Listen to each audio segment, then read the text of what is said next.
प्रयागराज की पुण्य भूमि से आप सभी को प्रणाम। मैं हूं अवधेश और प्रयागराज की इस पुण्य भूमि पर बड़े प्रेम से गाया जाता है भक्ति भक्त गोविंद गुरु चतुर नाम वपु एक, तिनके पद वंदन किए नासे विघ्न अनेक। और हमारे साथ गुरुदेव मौजूद हैं, पूर्ण गुरु करौली शंकर महादेव जी, जिनको प्यार से लोग करौली सरकार के नाम से भी पुकारते हैं और उनका अभिनंदन करते हैं। महाराज जी, बहुत स्वागत है आपका सनातन संवाद में। महाराज जी, महाकुंभ की इस धरती पर बहुत सारे मंथन होते हैं, बहुत सारे पुराने विषय हैं उस पर भी बात होती है, जो नए विषय होते हैं उन पर भी बात होती है और आपके चमत्कारों की चर्चा भी होती है। और बहुत सारे ऐसे लोग हैं जो उन चमत्कारों को लेकर बहुत सारी बातें भी कहते हैं, पक्ष विपक्ष दोनों है। लेकिन आप वैदिक डीएनए की बात करते हैं, तो सबसे पहले बताइए कि ये वैदिक डीएनए क्या होता है? अब इस महाकुंभ की इस नगरी में सबसे पहले इस आपके इस सनातन संवाद कार्यक्रम में आपने जो बुलाया उसके लिए बहुत बहुत धन्यवाद। जो आपने डीएनए की बात पूछी, डीएनए हम लोग एक अंग्रेजी शब्द लेते हैं ताकि सब लोग समझ सकें, नई पीढ़ी समझ सके। असल में गोत्र की बात करते हैं हम लोग, कुल की बात करते हैं। तो हमारा जो कुल होता है वो कुल एक बहुत बड़ा कुल होता है। कुल में 100, 200, 500 लोग भी हो सकते हैं। ऐसे लोग हो सकते हैं जिनको हमने कभी मिले नहीं, कभी जाना नहीं, कभी देखा नहीं, लेकिन कुल में हमारे हैं। तो बहुत बड़ा कुल होता है। अगर कोई पुण्य है, कोई जैसे मान लीजिए 500 लोग हैं, अब भोजन बना है 10 लोगों का, तो अब अगर 10 लोगों के भोजन को 500 बांट दिया जाएगा तो सब भूखे रह जाएंगे। तो जब हम लोग डीएनए की बात करते हैं, तो वैदिक डीएनए की जब बात करते हैं तो संकल्प के द्वारा हर पूजा पाठ में, हर अनुष्ठान में संकल्प का विशेष महत्व है। तो संकल्प के माध्यम से हम लोग अपने जो कुल को छोटा कर लेते हैं। जैसे पति पत्नी हैं, हमारे बच्चे हैं, माता पिता हैं, इनको एक कुल में संकल्प करके बांध लिया। तो जो भी फिर हम अनुष्ठान करते हैं उसका जो पुण्य है उतने में ही रहता है। फिर उस कुल के द्वारा जो बनाया गया डीएनए का ऊर्जा पथ बोलते हैं हम लोग उसको, जो भी पाप और पुण्य होगा उसी में रहेगा।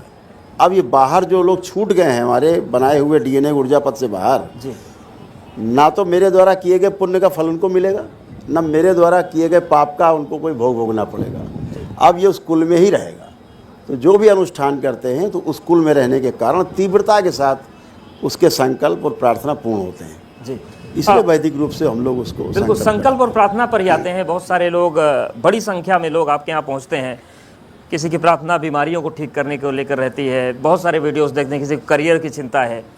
तो वो आपकी कौन सी आराधना पद्धति? क्योंकि ये कहा गया है कि आप भगवान को अगर प्रेम से पुकारिए तो भगवान सुनते हैं। आपकी सुन रहे हैं लेकिन सामान्य लोगों की नहीं सुन रहे हैं। तो वो रास्ता बताइए आप महाकुंभ से कि सबकी सुने। सबसे बड़ी बात यही है कि हम जिस ऊर्जा से जुड़ने जा रहे हैं, जिस ऊर्जा से हम जुड़ रहे हैं पूजा पाठ करके, अनुष्ठान करके, उस ऊर्जा के बारे में आपको जानकारी कितनी है? आप कैसे जानते हैं कि ऊर्जा सात्विक है, वह ऊर्जा प्रभावशाली है, आपको नीचे ले जाएगी कि ऊपर की ओर ले जाएगी? आपको उसका पता नहीं है। उसके लिए गुरुओं का मार्गदर्शन शुरू से अपरिहार्य रहा है। सीधे सीधे जानने की विधि है। अगर आपके कुल में, आपके परिवार में रोगों की भरमार है, तमाम मानसिक और शारीरिक और आध्यात्मिक कष्ट हैं, तो इसका मतलब सीधा सीधा ये हुआ कि आप गलत ऊर्जा से जुड़े हुए हैं। कहीं पूछने नहीं जाना है। अगर बीमारियां हैं, ठीक नहीं हो रही, शारीरिक हो, मानसिक हो, आध्यात्मिक हो, कोई प्रगति नहीं हो रही है, तो निश्चित रूप से आप समझ लीजिए कि आप गलत ऊर्जा के प्रभाव में हैं। सही ऊर्जा का प्रभाव क्या है कि आप, अल्टीमेट चीज़ है कि शांति। हमारे परिवार में बिना कलह के, हमारे परिवार में बिना किसी अभाव के हम जीते हैं, प्रेम पूर्वक जीते हैं, सही ऊर्जा के साथ जी रहे हैं। सिंपल सा है। अगर आप कष्ट में हैं, नकारात्मक हैं, दिन भर हमेशा निगेटिविटी में जी रहे हैं, मतलब आप गलत ऊर्जा के प्रभाव में हैं। सिंपल चेक कर लीजिए। लेकिन महाराज जी, आप कहते हैं कि गलत ऊर्जा, सही ऊर्जा, खासतौर से बीमारियों को ठीक करने की जब बात आती है तो आप भी उसी ऊर्जा की बात करते हैं। लेकिन जो डॉक्टर्स का वर्ग है वो कहता है कि गलत ऊर्जा, सही ऊर्जा की बात छोड़िए, महाराज जी लोगों को गलत ट्रैक पर ले जा रहे हैं। हाँ, वो अपने हिसाब से ठीक कहते हैं। उनका अपने हिसाब से सोचना कहना ठीक है, क्योंकि वो इस विद्या के बारे में नहीं जानते, इस सनातन वैदिक विद्या के बारे में उन्हें रंज मात्र पता नहीं है। जी जैसे अभी हम यहाँ बैठे, जी जितने लोग यहाँ पर हैं, अब अगर इसका प्रभाव चेक करना हो सकारात्मकता का, तो हम आपसे ही पूछ लेते। अभी आप यहाँ बैठे हैं, सब लोग बैठे हैं, किसी के भी अंदर एक नकारात्मक विचार नहीं आ रहा है, सब लोग चेक कर सकते हैं, आप भी चेक कर लीजिए। एक नकारात्मक भाव विचार आप किसी के भी अंदर नहीं आ रहा है, सब लोग चेक कर सकते हैं। जी अगर वाकई में चेक करना है ऊर्जा को, तो अभी चेक कर सकते हैं। किसी में आ रहा हो तो हाथ उठा दे। तो जब कोई व्यक्ति आपके सामने जाता है तो क्या आप उसकी पहले ऊर्जा चेक करते हैं?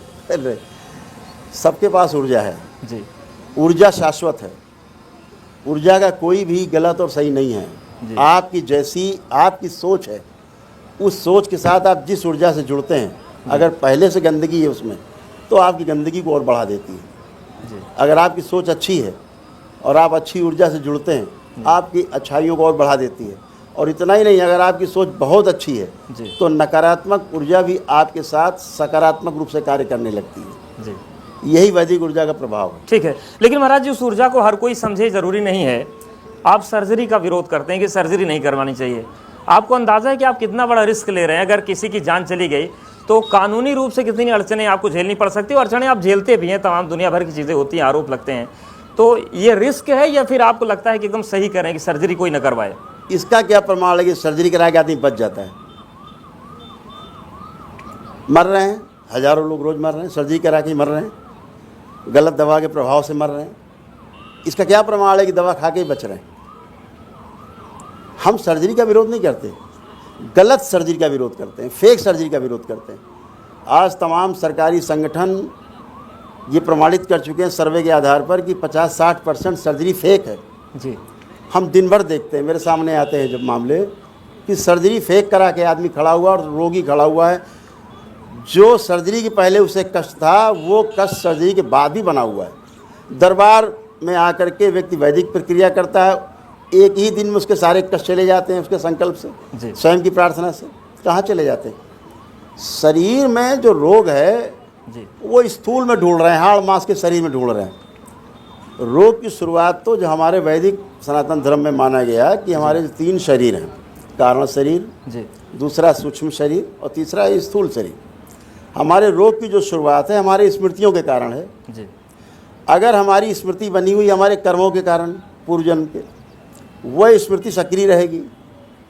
जैसे ही हमारे ग्रह नक्षत्र और प्रभाव हमारा विपरीत आएगा, जी वो स्मृति कर्म भोग हमारे सामने आएगा, वो स्मृति फलित होने लगेगी। और उसका सबसे पहले जो प्रस्फुटन होगा वो होगा हमारे कारण शरीर में बीज के रूप में।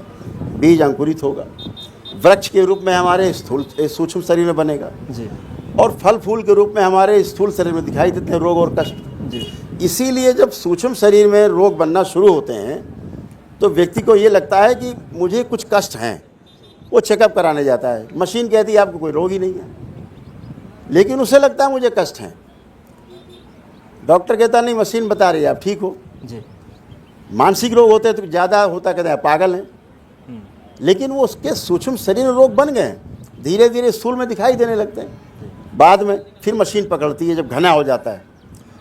दरबार यही करता है कि आपके वैदिक कार्यक्रम से, आपके ही प्रार्थना संकल्प से आपके रोग कष्टों की स्मृतियों को जी आपके कारण शरीर में ही नष्ट कर देता है, बीज नष्ट हो जाता है। ठीक है, लेकिन महाराज जी जो प्रश्न आते हैं उसमें यह है कि जो आधुनिक चिकित्सा है, आप कह रहे हैं कि वो गलत ट्रैक पर जाती है, वो तब आती है किसी रिपोर्ट में जब बहुत बड़ी हो जाती है, लेकिन वो प्रमाण तो कम से कम दे रहे हैं। अगर वही लोग आपसे प्रमाण मांगे कि आप जो चिकित्सा कर रहे हैं, आप जो आशीर्वाद दे रहे हैं, वो कैसे प्रमाणित होगा कि बिल्कुल सही ट्रैक पर है? तो वो प्रमाण कैसे दिया जाए? बिल्कुल रोज प्रमाण है। परिवार के परिवार परंपरा पूरी खड़ी होती है, पूरी परिवार परंपरा 4-4, 6-6, 8, 10-10, 12-12, 15-15 लोग, एक ही परिवार के लोग, एक व्यक्ति संकल्प करता है, बाकी सबका एक व्यक्ति वैदिक प्रक्रिया करता है, फिर पूरा पूरा परिवार मेरे समक्ष खड़ा होता है। जी हम स्क्रीन पे होते हैं, हम यहाँ हैं कि अमेरिका में हैं, कोई फ़र्क नहीं पड़ता। जी स्क्रीन पे वो हमें देखता, हम उसे स्क्रीन पे देखते हैं, उससे वार्ता कर लेते हैं, वो कहते हैं हम सब ठीक है। तो यानी कि आप जो बातें करें, क्या ये मंत्र विज्ञान है जिसको विज्ञान कहा गया? मंत्र विज्ञान की बात कर रहे हैं? बहुत बड़ा विज्ञान है, तंत्र मंत्र और यंत्र बहुत बड़ा विज्ञान है। और जो वैदिक आपने विज्ञान। त्रिकोण तिलक लगाया रखा है, क्या इसका भी संबंध ऊर्जा से? क्योंकि मेरी नज़रें जब से आप आए तब से इस त्रिकोण तिलक पर टिकी हुई हैं। अगर ये रहस्य है तो ये बता दें। नहीं, कोई रहस्य संसार में दरबार की पहले सबसे बड़ी आइडियोलॉजी यही है, इस संसार में कोई रहस्य और चमत्कार नाम की वस्तु नहीं होती। जैसे आपने शुरुआत में कहा कि चमत्कार, कोई चमत्कार और रहस्य नाम की संसार में कोई वस्तु नहीं है। तो आप जो कर रहे हैं वो क्या है? हाँ, जो आप होते हुए देख रहे हैं, आपने कभी होते हुए देखा नहीं है जी। आपको चमत्कार लगता है। उस विधि को नहीं जानते जिस विधि से हो रहा है, आपको रहस्य लगता है। आप विधि जान जाते हैं, रहस्य खत्म हो जाता है, चमत्कार खत्म हो जाता है जी। ठीक है, तो न रहस्य है न चमत्कार है।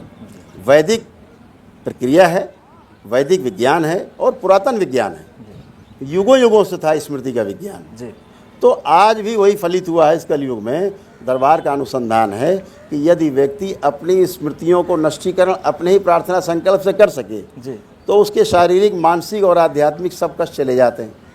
ठीक है महाराज जी, बस आपकी भी समय की सीमा है, तो एक आखिरी प्रश्न मेरा ये है कि जिस विज्ञान की आप बात कर रहे हैं, आप उद्वाप चलता था, गुरुओं ने सिखाई नहीं सिखाई, और धीरे धीरे बहुत सारा विज्ञान हमारा शायद वो नष्ट हो गया। क्या उस विरासत को आप आगे बढ़ा रहे हैं? क्या ऐसे शिष्य आप बना रहे हैं जिनको ये विज्ञान आगे बढ़ाएं? हाँ बिल्कुल। दरबार प्रत्येक पूर्णिमा को जो भक्त दरबार आते हैं, जुड़ते हैं, वैदिक प्रक्रिया करते हैं, वह और उनके परिवार स्वस्थ होते हैं। स्वस्थ होने के बाद कृतज्ञता के रूप में वो बाबा से, हमारे गुरुदेव से दीक्षा प्राप्त करते हैं जी। और दीक्षा प्राप्त करके दरबार से जुड़ते हैं और दीक्षा के उपरांत जो मंत्र जब, फिर वो तंत्र की उसमें जाते हैं, विधा में जाते हैं, सीख रहे हैं जी। और हज़ारों लोग इस विधा को आगे बढ़ाने में सहयोग कर रहे हैं। और निकट भविष्य में, बहुत ज़्यादा लंबा समय नहीं, 2025 में आपके सामने परिणाम होंगे कि करौली शंकर महादेव के दरबार से हज़ारों बाबा माँ के जो शिष्य हैं जी, वो तंत्र में दीक्षित होकर के लोगों की सेवा करते आपको मिलेंगे जी। लेकिन महाराज जी, अब मेरे मन में एक प्रश्न और भी आ रहा है। प्रश्न खैर पत्रकारों के मन में आते हैं, लेकिन जब आपके पास हर चीज़ का इलाज है, हर ऊर्जा को, नकारात्मक ऊर्जा को आप सकारात्मक कर सकते हैं, तो जो लोग आपको ट्रोल करते हैं या जो लोग आपको पाखंड से जोड़ने लगते हैं, उनकी मानसिक स्थिति आप क्यों नहीं सही कर पा रहे हैं? भाई कैमरा मैंने कैमरा चला रहे हैं, हम इनको क्या डायरेक्शन दे सकते हैं? हमें पता नहीं इसके बारे में, लेकिन हम ज्ञान देने लगे। जब उनको पता ही नहीं है उसके बारे में, विद्या के बारे में नहीं पता, या तो आओ अनुभव करो। मैं सबको आमंत्रित करता हूं। तो क्या आप ओपन चैलेंज दे रहे हैं? एकदम खुला, सभी को, सबको, टोटल को आइए, दरबार आइए, सबका स्वागत है और समझिए विज्ञान को। अगर ये विज्ञान वाकई में ऐसा है कि बिना औषधि की केवल अपने प्रार्थना और संकल्प से आप स्वस्थ हो रहे हैं, तो इसमें विरोध कहाँ है? विरोध वो लोग कर रहे हैं जिन्हें पता नहीं इस विज्ञान का, और सही कर रहे हैं। उन्हें बिल्कुल नहीं पता है, कभी सुना नहीं, कभी देखा नहीं, तो विरोध बहुत स्वाभाविक। लेकिन मेरा ये कहना है कि जब तक आप जान ना लें ठीक से, तब तक आप उसको माने नहीं जी। बिल्कुल नहीं माने। तो जानने के लिए दरबार आना होगा। आप इस तरह शिविर लगा सकते हैं, हम यहाँ जनवा सकते हैं जी। इसके लिए आवश्यक नहीं कि हम आप दरबार ही आ पाएँ। आप कहीं लगा लें, गंगा किनारे लगा लें, जमुना किनारे लगा लें, नर्मदा किनारे लगा लें, कहीं शिविर लगा लें एक दिन का, और बुला लीजिए सारे मीडिया कर्मी, बुला लीजिए, उनके परिवार बुला लीजिए, पहले उन्हीं को देख लिया जाए कि स्वस्थ होते कि नहीं होते अपने संकल्प प्रार्थना से। अगर अपने प्रार्थना और संकल्प से स्वस्थ होते हैं तो फिर उसको आपको फैलाना चाहिए। बिल्कुल, वो बढ़ना चाहिए आगे। यस, जाना चाहिए, या फिर उस दिन से हमें बात को छोड़ देना चाहिए जी। क्या उन लोगों को भी इलाज करने की ज़रूरत है? कोई काली माता बन के नाच रहा है, कोई हनुमान जी बन के नाच रहा है, कोई केला बड़ी गंदी तरीके से खा रहा है, बहुत सारे दरबार लग रहे हैं देश में, तो उन दरबारों को तो भी तो ठीक करना पड़ेगा आपको। ये पागल हैं, सब पागल हैं, बेवकूफ़ हैं, पागल हैं, दूसरों को पागल बना रहे हैं, बेवकूफ़ हैं, दूसरों को बेवकूफ़ बना रहे हैं। कोई ऊत भूत प्रेत होता नहीं इस तरह का। पर एक दरबार छतरपुर लगता है, वहाँ भी भूत की बात कोई लगता हो, पूरे संसार में कोई दरबार लगता, बेवकूफ़ एक बेवकूफ़ी है। भूत का मतलब भूतकाल की हम बात कर रहे हैं जी। हम भूत, वर्तमान, भविष्य की बात करते हैं। दरबार कहता है ना भूतो न भविष्यति, वर्तमान में रहिए, कोई रोग नहीं है जी। आप भूतकाल में जाएंगे, भूतकाल को बार बार सोचेंगे तो आप भूत में चले जाएंगे, भूत बन जाएंगे जी। आपकी स्मृतियाँ गहरी हो जाएंगी। कहीं ऐसे कोई भूत प्रेत नाम लेते, ऊर्जा है उसका नाम है, लेकिन उससे भयभीत होना, ऐसा कोई भूत प्रेत नहीं होता जो आपको खा जाएगा, मार डालेगा, जान ले लेगा, छीन लेगा, कुछ नहीं होता। मानसिक रोग है। दरबार में आते ही एक दिन में कहाँ चले जाते हैं भूत प्रेत? जो ठीक है, 10 यानी साल कि 20 साल ये जो 25 साल से तड़प रहे हैं। मानसिक रोग है या फिर ऊर्जा है वो करौली धाम सरकार में आके ठीक हो जाएगी, और आप सबको आमंत्रित कर रहे हैं महाकुंभ की धरती से कि वो आए और वो ठीक हो जाए। बिल्कुल आना चाहिए और समझना चाहिए विज्ञान को। ठीक है। और विज्ञान अगर सही है तो इसको आगे ले जाना चाहिए, अन्यथा इसका खुल के विरोध करना बिल्कुल, और निश्चित तौर से हम उम्मीद करते हैं कि जिनके मन में शंका आशंका होगी, जिनकी श्रद्धाओं के आएंगे दरबार में, आपको जांचेंगे परखेंगे। महाराज जी बहुत धन्यवाद हमारे साथ जुड़ने के लिए धन्यवाद और ये पक्ष रखने के लिए, क्योंकि जब सवाल उठता है तो पूरे सनातन का डैमेज होता है। बहुत धन्यवाद। बिल्कुल आपका बिल्कुल, हमारे साथ। बहुत धन्यवाद।